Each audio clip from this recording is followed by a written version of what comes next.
Ngayon lang ako mag-video ng ganito. Sa totoo lang,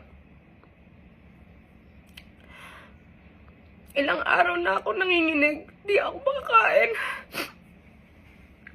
Hindi ako nagpapaawa. Ayokong gumawa ng ganitong video.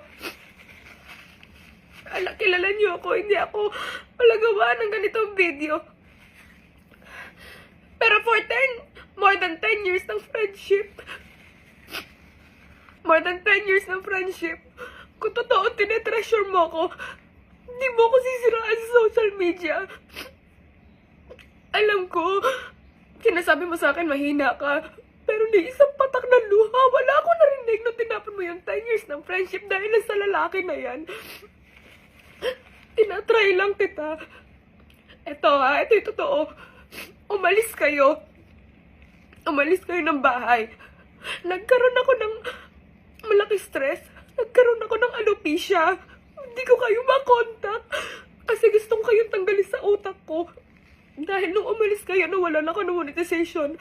Sino naiwan sa bahay? Ako. Magkano ang monthly bills kailangan ko bayaran kasi pwede kayo umalis anytime. Ako hindi. So yung mga naiwan, kailangan ko magpaka-strong.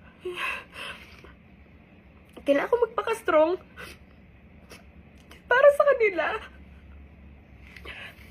Until now, meron ako alopecia. Yan, nakikita nyo. Sa sobrang stress ko nung umalis sila. Dahil sila yung pinaka-minarket ko. Ngayon, paano ko bubuhayin yung bahay? Okay, nag-move on ako doon. Yung events. Hindi ko sinama yung asawa mo sa events. Kasi yung unang event na inalok namin, tinanggihan niya dahil wala siyang kikitain. Yun na yung term nyo, di ba? Wala kayong kikitain sa akin. Kaya hindi kayo sumama. So, nawalan ako ng gana na iyain kayo. Kasi dati, pumupunta yan sa amin na walang kinikita. So, akala ko kasi pamilya eh. Sige, pamilya. So, nawalan kami ng gana. At saka ako ba nagde-decide kung sino sasama sa event? Ako ba yan? Alam niyo, hindi lang ako yan. Sobrang sakit ng mga sinabi mo. Halos lahat hindi na totoo. Okay. Eto. Natapos na ako sa problema. Nakalimutan ko na kayo. Bumabalik na yung sakit ko nawawala na.